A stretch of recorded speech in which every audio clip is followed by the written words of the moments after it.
Coucou tout le monde, nous voici pour une nouvelle vidéo, enfin devant mes bibliothèques.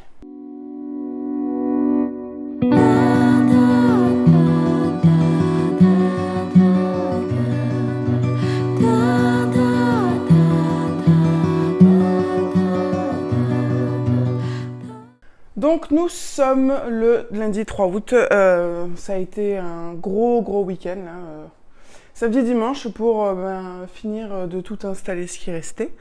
Parce qu'évidemment nous ne vivons pas d'amour et de livres, bien que ça serait bien. Du coup on va faire cette fois-ci, enfin ce soir, l'update lecture des dernières lectures du mois de juillet.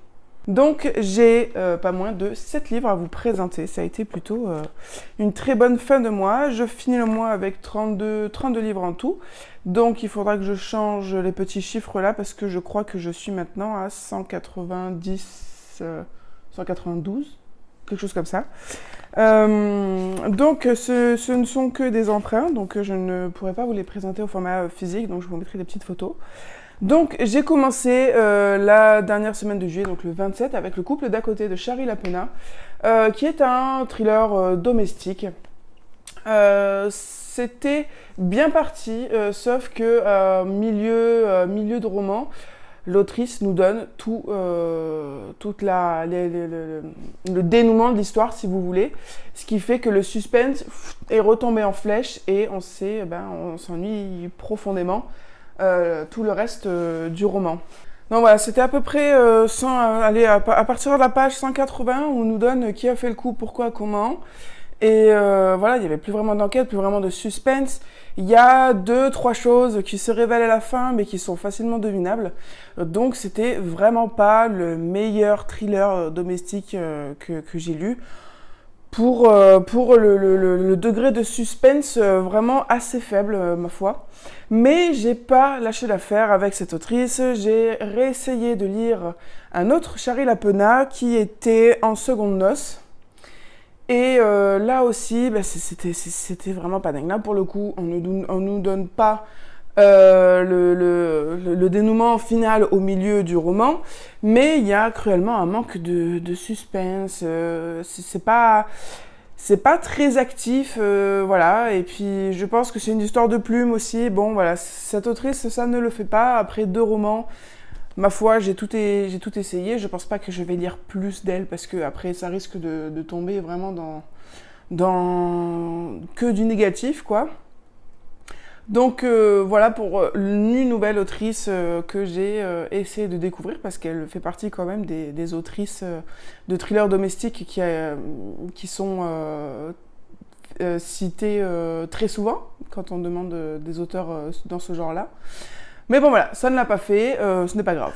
Ensuite par contre j'ai fait deux très bonnes lectures, vraiment deux très bonnes lectures, voire même 3. J'ai lu Délivre-nous du mal de Christelle Decamp, un très bon thriller que je placerai à la même échelle que les thrillers avec le commissaire Venturi de Alexis Lepsker. J'ai énormément aimé ce thriller qui est là plutôt, n'est pas du tout dans le thriller domestique mais du thriller pur et dur. Et celle-là, cette autrice aussi, je vais continuer. Et là, je vais lire cet été normalement Le sang des Belasco.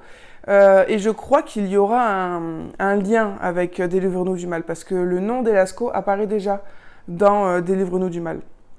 Et donc dans Délivre-nous du mal, on est vraiment dans un thriller qui va tourner autour d'une histoire de secte. On va suivre des enquêteurs et ils vont retrouver en fait des corps de jeunes filles qui ont tous les mêmes symptômes, langue coupée, habillées en violet, crâne rasé, etc. Donc ils vont enquêter autour de ça, mais il y a un sujet bien plus profond qui est le cœur de l'histoire quand même, c'est la violence faite aux femmes. Donc j'ai trouvé qu'en plus l'autrice était hyper documenté sur le sujet parce que tout au long du livre et même à la fin du livre, on a des informations réelles, des statistiques, des statistiques sur les violences faites aux femmes, donc sur les féminicides et sur les violences sur les enfants aussi. Voilà, il y a vraiment plein de choses. Qui sont très bien documentés et voilà, ça fait un très bon thriller et je le mets dans le même style que Alexis Lepsker parce que la plume est aussi incisive et tranchante, toujours vif et très très dynamique au même titre qu'Alexis Lepsker et je le cite parce que vraiment c'est mon auteur de thriller vraiment préféré et j'ai vraiment hâte de lire sa dernière sortie là qui sort en septembre qui s'appelle Le Cercle de Cairn. Donc voilà, Christelle Descamps, c'était une très très bonne surprise. Autre très bonne surprise, c'était Le Pensionnat des Innocentes de Angela Marson. Alors, je l'ai eu dans ma palle. Je l'ai enlevé de ma palle, je l'ai revendu. Je sais plus pourquoi. Parce que je pense que j'étais encore à ce moment-là vraiment dans l'optique de finir ma palle, etc. Et que si je lisais pas le livre au moment où je le sors, il fallait que je le vire. Chose que je n'aurais pas dû faire parce que au final, j'aurais pu passer à côté de vraiment un très bon thriller là aussi. On l'avait au travail, donc heureusement, parce que il était vraiment, vraiment, vraiment excellent. J'ai découvert que c'était un premier tome d'une série, donc on va retrouver la même enquêtrice. Donc je pense que je vais creuser là aussi le sujet. Donc Le Pensionnat des Innocentes, on va suivre une enquêtrice qui a un caractère qui me plaît vraiment énormément. Elle a sa petite équipe autour d'elle et elle va être sur une affaire de meurtre. D'autres vont s'enchaîner et elle va découvrir un filon qui relie tous ces meurtres-là à un endroit bien précis, un pensionnat où il y a eu des jeunes filles dans les années 80, donc ça se passe de nos jours, et en fait les problèmes qu'il y a eu avec les jeunes filles qui étaient dans ce pensionnat remontent, je crois, à une quinzaine d'années. Et donc voilà, tout va s'enchaîner avec la découverte de pourquoi ces gens-là meurent, qu'est-ce qui s'est passé dans ce pensionnat, qu'est-ce qui est caché autour du pensionnat.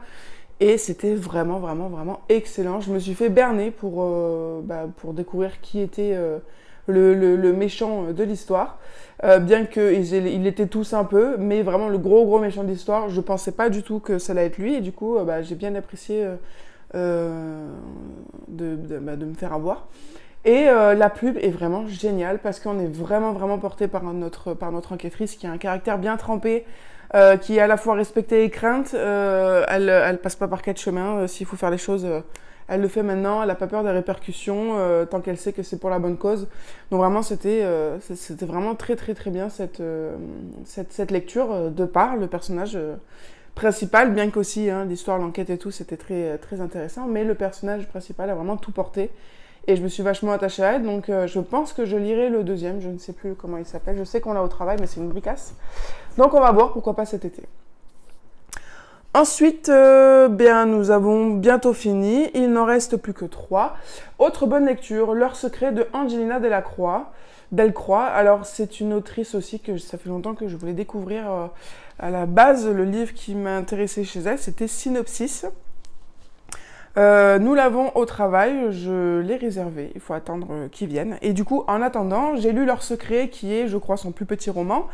Il est édité qu'au format poche, chez Hugo Poche, il fait 272 pages. Et j'ai bien aimé aussi, je me suis bien prise au jeu, bien amusée. On va suivre 2 couples qui échangent de maison. Donc il y en a un qui vit en Savoie, l'autre qui vit dans le Morbihan. Et du coup, ils vont échanger leur baraque à la période, la semaine de Noël. Et on va découvrir pourquoi ils ont échangé cette maison sans passer par les voies officielles.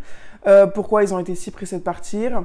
Et donc, on va avoir un côté très mafia, très secret. Et un côté beaucoup plus superstitieux avec des histoires de légendes, des histoires de malédictions, de créatures, d'esprits malfaisants et tout ça. Et tout ça va s'entrecroiser parce que les problèmes de l'un vont devenir les problèmes de l'autre. Et c'était vraiment, vraiment génial cet échange-là. J'ai beaucoup, beaucoup aimé.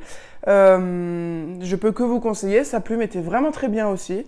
J'ai vraiment pas grand-chose de négatif à dire. C'était pas un coup de cœur, mais en tout cas, j'ai pas vu défiler les pages. C'est devenu très vite addictif. Et voilà, j'espère que là aussi, en lisant d'autres livres d'Angelina Delcroix, ça fonctionnera aussi, en tout cas Synopsis. Mais là, vraiment génial parce que c'est aussi une histoire de manoir abandonné, je crois, quelque chose comme ça. Et tout ça, moi j'adore ça pour le mois d'automne, enfin pour les mois d'automne. Voilà, je vous les conseille aussi, voilà, si vous voulez des petits thrillers slasher comme ça, à double point de vue, voire même triple, parce qu'après il va y avoir un enquêteur qui va se mêler de tout ça, donc tout arrive très vite, mais parce que ça se passe vraiment dans un laps de temps très restreint, et c'est aussi très rapide parce qu'il y a des choses qui doivent être réglées rapidement. Ensuite, l'avant-dernier livre, il s'agit de La Maison des Vacances de je ne sais plus qui. Il ne m'a pas laissé franchement de grands souvenirs comparé aux autres. Donc leur maison de vacances, on va suivre une jeune fille qui va retourner dans la maison de sa grand-mère, qui était leur maison de vacances d'été. Et elle va devoir faire des affaires pour vendre cette maison. Et au moment où elle va retourner dans cette ville, le passé va ressurgir, étant donné que sa sœur a été tuée il y a 15 ans ou 15 ans je crois.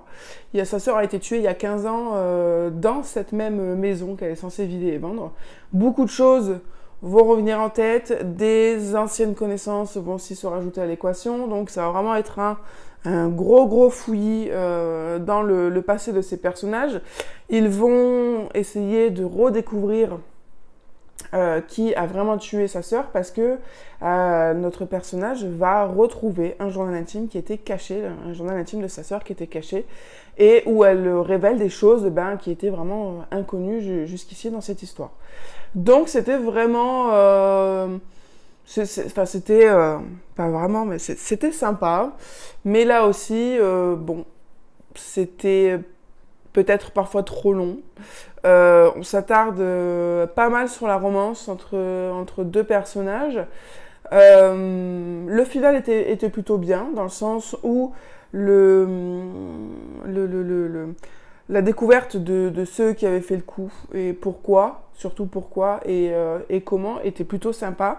Mais voilà, c'était pas aussi bien au niveau de la plume, mais au niveau de l'intérêt et du suspense que par exemple le pensionnat des innocentes, que leur secret d'Angelina Delcroix ou quoi. C'est peut-être un cran en dessous, mais c'est un cran au-dessus quand même de Shari Lapena, où là vraiment le suspense était pour moi presque nul.